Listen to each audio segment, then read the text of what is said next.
तो दोस्तों, कैसे हैं आप सब। आज की हमारी कहानी है बहू का हक। क्या पूरी जिंदगी यहाँ बिताने के बाद भी मुझे मेरे ससुराल में इतना भी हक नहीं है कि मैं अपने बीमार पिता को कुछ दिन यहाँ रख सकूं और उनकी सेवा कर सकूं। मानसी रोते हुए अपने पति नकुल को कह रही थी। जरूर है मानसी, पर हुआ क्या है बाबूजी को, और ये तुम क्या कह रही हो? मुझे कुछ समझ नहीं आ रहा है। अरे सुबह से शाम तक मैं ऐसा क्या हो गया जिसकी भनक मुझे नहीं है? आपको कैसे पता रहेगा जी? आप सुबह 8 बजे दुकान जाते हो और रात के 10 बजे घर लौटते हो, तो ऐसे में आपको कैसे पता चलेगा कि दिन भर आपके पीठ पीछे घर पर क्या हो रहा है? और ऊपर से माँ जी कहाँ चाहती हैं कि उनका बेटा अपने ससुराल का हाल समाचार जाने। इसी बात का तो दुख है कि आप घर में रहते हुए भी घर की बातों से कहीं दूर हैं। क्या पहेलियां बुझा रही हो मानसी? जो भी है साफ साफ कहो। मानसी की तरफ देखते हुए नकुल कहता है। फिर मानसी सारी बात बताती है। अभी कुछ दिनों से बाबूजी का शुगर लेवल काफी बढ़ा हुआ था और तबीयत भी खराब चल रही थी। गांव में उन्हें दिखाया गया, पर बीमारी ठीक होने की बजाय बढ़ती जा रही थी। इसीलिए मैं बड़े भैया को बोली कि बाबूजी को लेकर यहाँ चले आए, ताकि यहाँ किसी अच्छे डॉक्टर से उनका इलाज हो सके। मेरी बात मानकर बड़े भैया कल रात की ट्रेन पकड़कर आज सुबह सुबह आपके जाने के बाद बाबूजी को लेकर आ गए और किडनी के जाने माने डॉक्टर से दिखा लाए। डॉक्टर ने 1 हफ्ते की दवाई लिख कर दी और इसी शहर में रहने की हिदायत दी। इसीलिए मैं बाबूजी के रहने की व्यवस्था देवर जी के बंद कमरे में कर रही थी। पर जैसे ही माँ जी को मेरे बाबूजी के यहाँ रुकने की बात पता चली, उन्हें ये बर्दाश्त नहीं हुआ और वे मुझसे झगड़ने लगी, ये कहकर कि मैं इस घर की मालकिन हूँ और मेरी मर्जी के बगैर कोई इस घर में पना नहीं ले सकता। ऊपर से बहू के मायके वाले तो कतई नहीं। अगर एक बार बेटी के यहाँ रहने की आदत हो गई तो बार बार आने की लत लग जाएगी उन्हें। ऐसा कहने के साथ साथ उन्होंने मुझे बहुत खरी खोटी सुनाई और फिर कहने लगी, मेरी मर्जी जाने बगैर मेरे बेटे के कमरे में अपने बाप को ठहराने वाली तुम होती कौन हो? अपने बाप के घर से लाई थी क्या ये मकान जो किसी को भी यहाँ आश्रय दे रही हो? ये मेरा घर है, सुधा निवास, कोई धर्मशाला नहीं जो अपनी मनमर्जी करोगी।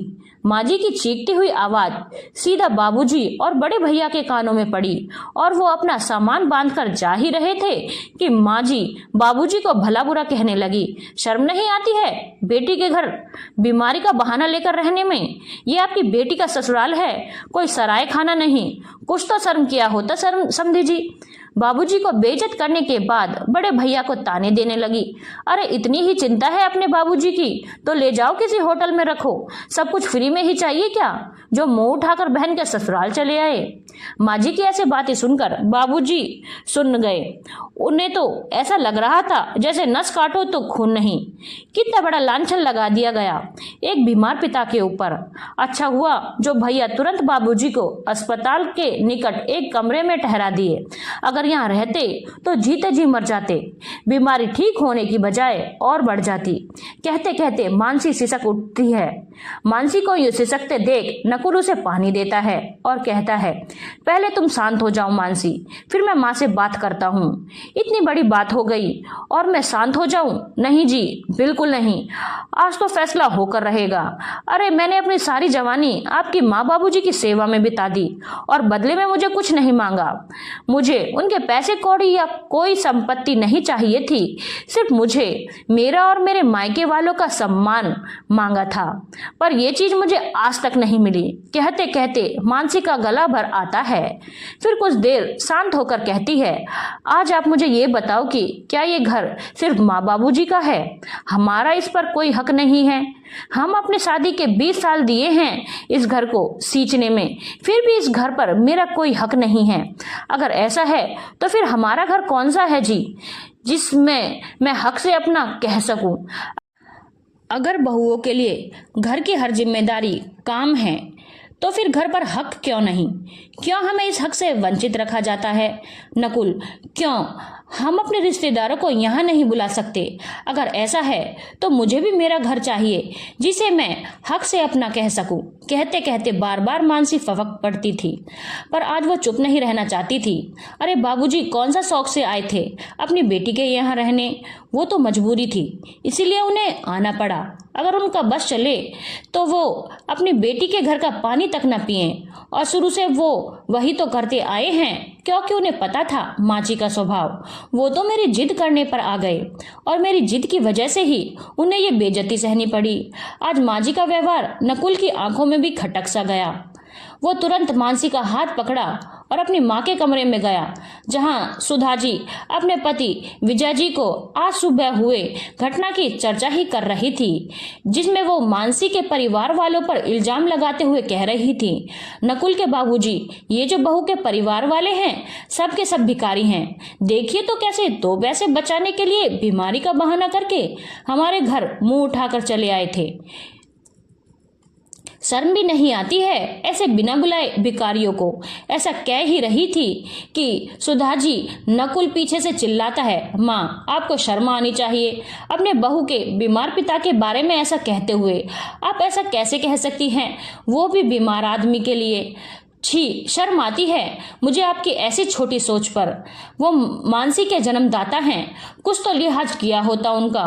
और वे अपनी मर्जी से यहाँ नहीं आए थे, बल्कि मानसी ने उन्हें बुलाया था। अगर यहाँ रुक भी जाते तो कौन सा अनर्थ हो जाता? माँ आप भी तो अपनी बेटी के यहाँ जाती हो ना, तो फिर मानसी के बाबूजी क्यों नहीं आ सकते?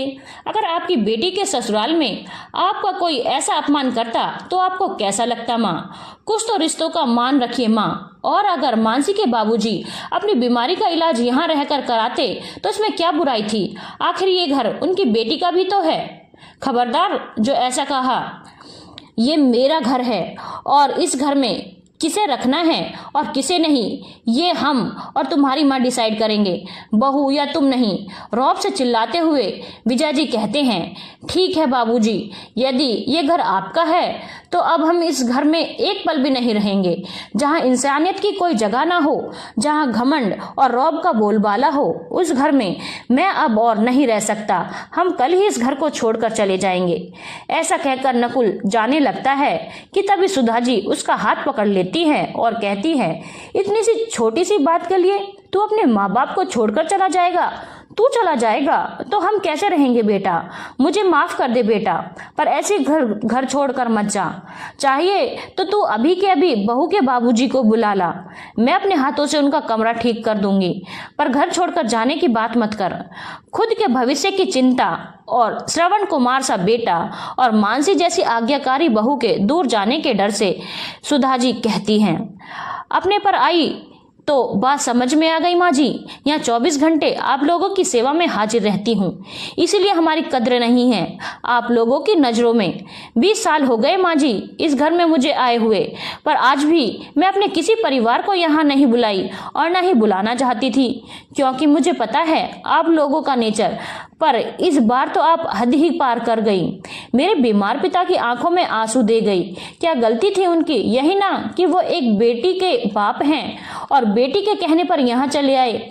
पर मेरी भी एक बात सुन लीजिए, मैं भले इस घर में रहूं या ना रहूं, पर आप आगे से मुझसे कोई उम्मीद मत पाल कर रखिएगा, क्योंकि आज जो आपने किया है उसको मैं कभी नहीं भूल सकती माँ जी। ऐसा कहकर मानसी अपने कमरे में चली गई और नकुल भी मानसी के पीछे पीछे चला आता है।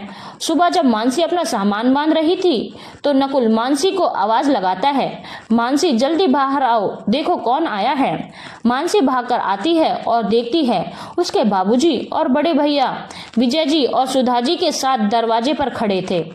मानसी पकड़कर बाबूजी को बैठाती है और प्रश्नवाचक दृष्टि से बड़े भैया को देखती है। तब बड़े भैया कहते हैं, सुबह सुबह माँ जी और बाबूजी आए हमारे कमरे में जहाँ हम लोग रुके थे और काफ़ी मिन्नत करने लगे, अपने किए की माफ़ी मांगने लगे, तो हमें आना ही पड़ा। अरे बहू, अब खड़ी ही रहोगी या अपने बाबूजी को अपने कमरे में ले जाओगी?